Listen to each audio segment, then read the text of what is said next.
And good day, and welcome to our podcast of Abundant Retirement with me, Tony Roberts. We appreciate any of you that are out there listening today via audio, or hopefully maybe some of you even get to see the lovely video that we get to put on day in and day out, or week in and week out, with our podcast. So as always, we appreciate you, the listeners. If you hit that subscribe button, we even appreciate you more because the more subscribers you get, the happier everybody seems to like it. And as always, just fresh off of a hard-working weekend of moving his daughter's furniture, Mr. Tony Shore is here to help us direct traffic today and have a little conversation about things that might be pertinent to your financial and retirement planning. So, Mr. Shore, as always, welcome to the show. Yeah, well, thanks for having me. You're right. I did help my daughter and her two friends move into an apartment. She starts her first full-time job out of college coming up here in a couple of months, and they've got a nice apartment. So I worked hard. We filled up a trailer and moved her in. The whole family helped out, my son and his wife, my wife, a couple of her friends. So many hands makes light work is what I say. Well, Tony, tell her to listen to our podcast because it'll only be a short 40 years down the road to where, she'll start having to do a little retirement planning herself. Well, I told her about your amazing voice, and she has listened to the show. I said, "Don't watch it. Oh, We're not yeah, lookers." yeah. But she has listened to the show, and you know what she did when she's 22 now, but at 21, she started her own Roth IRA, Good and for she her. puts $300 a month in it. Oh, I fabulous. I did the calculations, and I wish I had done this Yeah, because if you put in $300 a month, and I went on two different AIs to have them calculate it. yeah, One said if you average, let's say, maybe a little on the high side, but I said let's say you average 12% over Oh, wow. that many years. Okay. That's gonna Uh, be a big number, brother. that's 5.7 million.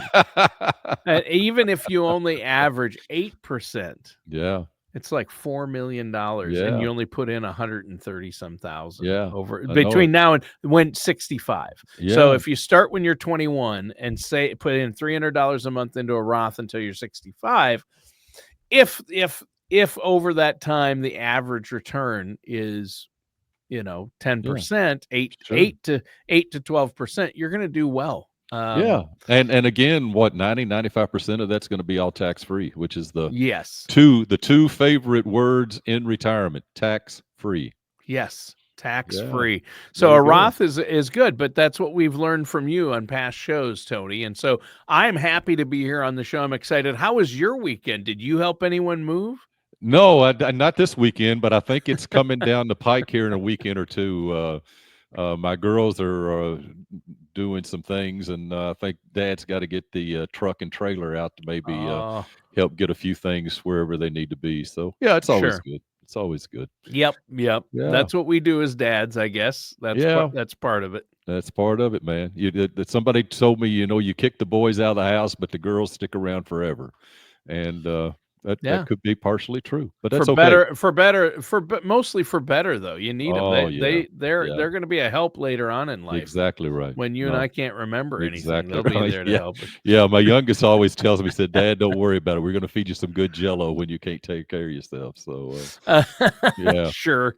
yeah, Sure. Well, I know you said, Tony, you want to talk about some rules today, yeah, and you'll have to explain these. I don't know, the rule of 115. You said you wanted to talk about the rule of 72, yeah. which I know what you're talking about there, and the rule of 115, which that number doesn't sound as familiar to me. So where do you want to begin with this? Well, I just think, Tony, sometimes it's nice for people to be able to, you just mentioned your daughter, or you just mentioned that you went out to a couple of different AI sites to get them to calculate, what that return's going to be and a Sure. contribution going on, stuff like that. But sometimes it's nice to be able to just do some quick math in your head, sort of like the way we used to have to do things. I mean, I don't know, maybe we were IA programmed long before IA became programs. I don't know, but no, it's a rule of 72 and what's known as a rule of 115. So it's very simply this: if you have, let's say you got $100,000 and you want to know what type of interest rate you have to achieve in order to double or triple your money. The rule of 72 and the rule of 115 says this: take the interest amount, divide it into 72, and that will tell you how long to make that $100,000 double. So back to your illustration that you had earlier with your daughter. Let's say you do average an overall 8% year over year return. 8 goes into 72 9 times. So my $100,000, if I can average 8% a year over 9 years, will be $200,000 at the end of that 9th year.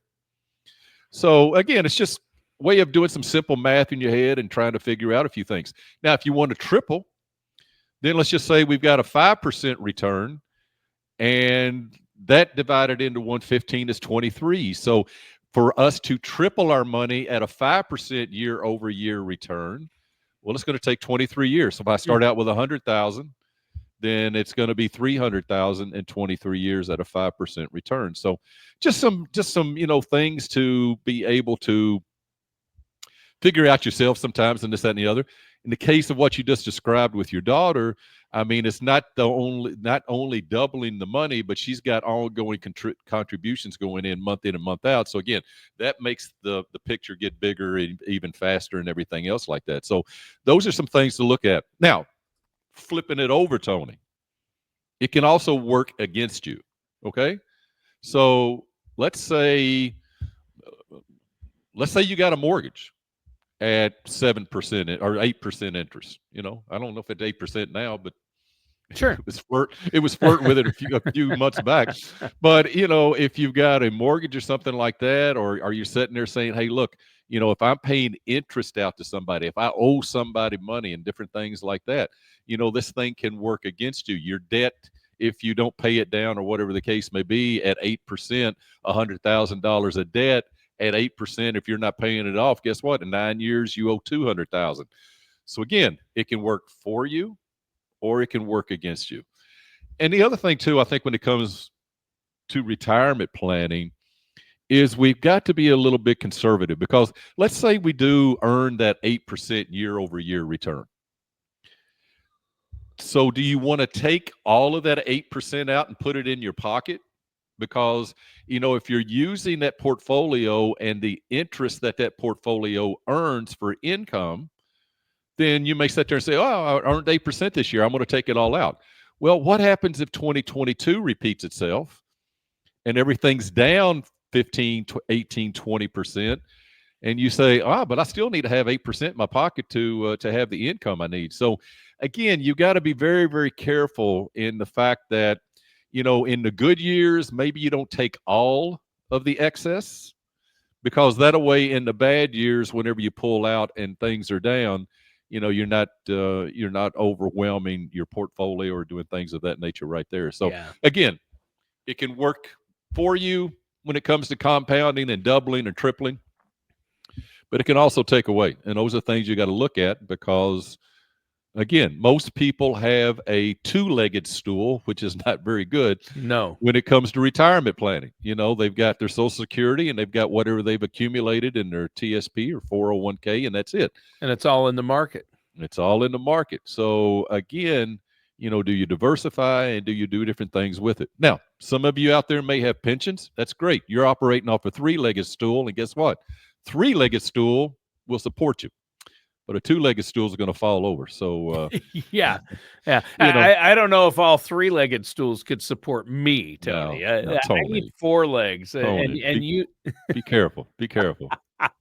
So I need a full 4-legged stool, and it's there. But the answer is, let's say we have a 2022 where stocks and bonds are both way down. You don't want to be. I'm retired. I need my wife and I need $50,000 a month.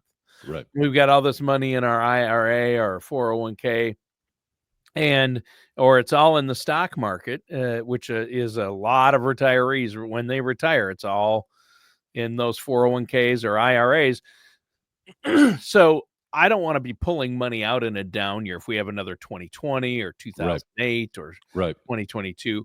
So in those years, for your clients, the plan is usually have somewhere else that money can come from, right? Yeah, yeah. We call it green money. I Yeah, like to allude to the different patterns of money. I call them green, red, and yellow. But green money is more conservative, more principal protected, more safe, guarantees, and different things like that. They might be government bonds, it might be CDs, could be fixed or indexed annuities. sure. Those are things you look. We also have some structured notes that can protect principal or give you income streams and do different things like that. So again, Tony, it's having the plan to where you've taken and putting the math together, and just like what you just said, did you say 50,000 a month or 50,000 a year? 50,000. I I thought said you. 50,000 a year just Oh, I as an thought you said example. 50,000 a month. I getting ready to No. say, man, I'm working in the wrong industry now. I need to get back into radio, baby. But no, No, you 50,000 a yeah. year. So That's what I meant.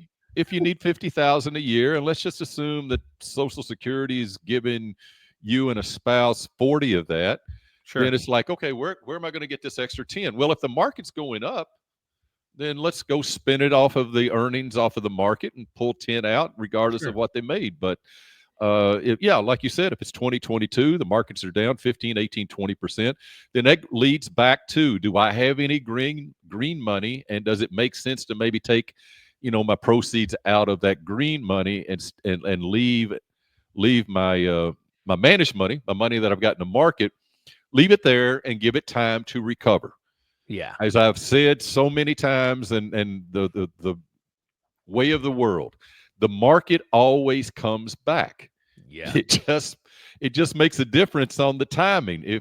If you need to have money out of your portfolio and the market's down, then you got a problem. So Mhm. again, that proper diversification will allow you to be able to pull monies from the proper spots, the green or the yellow spot, and make that work for you. And that's what we try to do as planners on your behalf, and putting these structures and these models together so that you can get some idea of rule of 72, rule of 115, how your portfolio is growing. If you're taking money out, what's happening to it? If you're putting money in, what's happening to it? Uh, do you want to set up your own pension? I always ask the question, Tony, when people come in for the first time, I say, when you retire, how much of your income do you want to have guaranteed? Pretty simple. Yeah. Guess what the majority of people say? 100%. 100%. I want 100% of it guaranteed. Right. Right. But they're leaving their portfolio in and want to leave it in the market to where it's playing the roller Sure. coaster game. It's up Yeah. and down and nothing's guaranteed about it. So, Yeah. you just got to sort of, sit back, look at what you're trying to accomplish, and let somebody that does this day in and day out put this thing together for you so it makes sense. And Tony, we've said it so many times on this podcast, use all the tools in your toolbox, because everybody's different. Everybody's got different needs.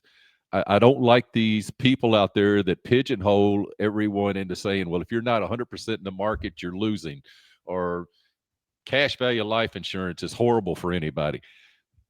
Maybe, maybe not. It's how you use the products to support the plan, the overall plan, and does it make sense or not? Because these are things that are very, very important when you're sitting down and talking to your family members about not only what you want to have happen while you're going through retirement, but do you want to leave a legacy for your kids or grandkids?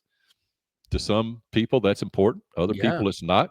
There's no right and wrong answer. It's just difference in people. Yeah.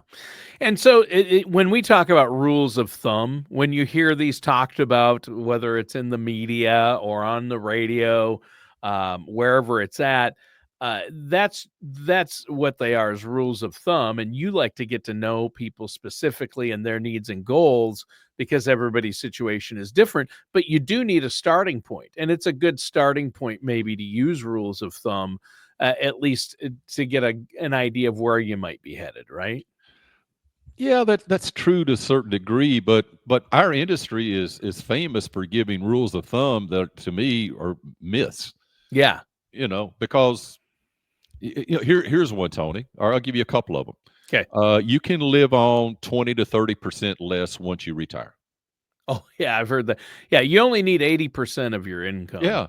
So I look at my clients and I say, okay, well, what 20% of your life do you want to cut out? Yeah, Because 20%. I don't wanna because take a pay cut in no, retirement. nobody wants to take. So Right. again, it goes back to Tony, and we said this several times. I don't care if you want to live on 50,000 a year or 50,000 a month. I've got clients that do both. They're both happy.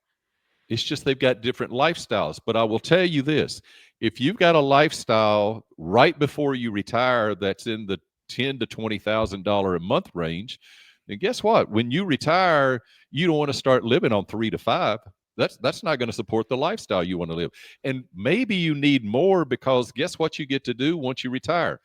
All the bucket list things that you may have put off for years and years and years. So, especially in those early years of retirement, to sit there and look at people and pull up some of what I call the myths of the industry. Yeah. Yeah, you can live on less in retirement. I think that's a myth. And people then sort of, snowball that and say, well, you can live on less income in retirement. So guess what? Your taxes are going to be less. Well, maybe not. But if you're wanting to live on the same amount of income or more, then guess what? Your taxes aren't going to be less. They're going to be the same, or they're going to be more. And Right. if the taxes go up, they're going to be substantially more. So that's the reason you come back around to people like your daughter, especially at 22, 23 years of age, and socking all that money into Roth to get that tax-free growth is a very, very, very smart move. So, Sure. kudos to your daughter, and I Yeah. think a lot of people can learn from that out in the world, that taking advantage of today's current low income tax is a very smart thing to do. Pay Well, I the sure tax wish I now. had started earlier Well, sure. doing that. Pay the tax now and let it grow tax-free. Yeah. Yeah. Makes all the sense in the world. Yeah. Yeah. Exactly. Well, and the other rule of thumb you hear when comes to investing or what you're going to need for retirement, you hear the 60-40 rule, right? Yeah. Where I should have 60% in stocks, I have 40% in bonds, and then I take the 4% rule, which is another rule of thumb, and I'll withdraw 4% a year once I retire, and I've got that 60-40 split. I'll withdraw 4% out of those accounts a year to live on, and I'm set. That's my plan. Well, those are rules of thumb, but again, those are myths, because first of all, how much money do you want at risk? Because even with 40% in bonds, 100% of your money's at risk. Yeah, it is. And people get, how can I say this? Caught up. They get caught up with that, the Yeah. bond thing and this, that, and the other. Any of our viewers out there want this, and I forgot, I was going to bring a couple of my books down. But if any of the viewers want, I've got a book that I co-wrote with Harrington, who was one of the original sharks on Shark Tank. I've got Yeah. another book called Abundant Retirement. But something else that, in that same vein, Tony, Ibbotson. Ibbotson was the dean of economics at Yale, and Yep. he wrote a white paper that said a good fixed index annuity with no fees will outperform most bonds. So we sort of look at it and say, okay, if you want that 60-40 mix, let's take the 40% totally out of the market from a standpoint and maybe use a fixed index annuity that can provide increasing income. If the market goes down, you get a 0% return, so there's no loss of principal.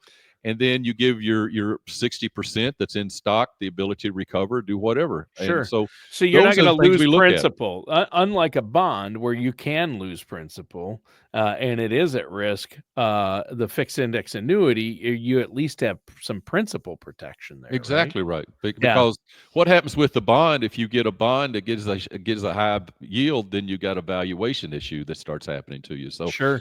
those are Sure. things that you have to look at. Well, And again, 2022, look what yeah, happened. Stocks and bonds both went down. So the exactly 60-40 right. rule went out the window in 2022. I mean, bonds And were down so far and stocks were down so far. yeah. And then you got to be, I think you may have mentioned that 4% rule. Well, I'll just take 4% of my portfolio Yeah. year over year over year. You hear that a lot. You used You to hear do. that a lot. But again, I go back to, instead of let's putting a percentage on this thing, Tony, let's just look at your individual client and say, how much money do you need? And And then when do you need figure it? it out from Because there. And when do you need it? you don't Exactly right. necessarily need the same amount each year for the rest of your life. The first couple of years of retirement, you're probably going to need more. And then Yeah. during the slow go years, when you've slowed down and you're not leaving the house much, you probably need less. And then in your final years, you'll need more for healthcare. So it's going to ebb and flow, right? It's going to do that, and I'll tell you what, Tony, I've got two different sets of clients on how they do their money. Hmm. Again, let's say $10,000 a month, and you retire. I've got some clients that say, Tony, I want my 10,000 a month coming in, Sure. and it's cool. Even though they may only have 4,000 a month of expenses, they want that 10,000 coming in. Now, what usually happens is we take the six and reinvest it, but so be it. That's what they want. And then I've got other clients who, in that same scenario, say, "Well, Tony, my bills are only $4,000 a month. Let's maybe just have $5,000 coming in. Give me an extra $1,000 or $2,000 to live on each month, but I want Hmm. the ability to go take chunks.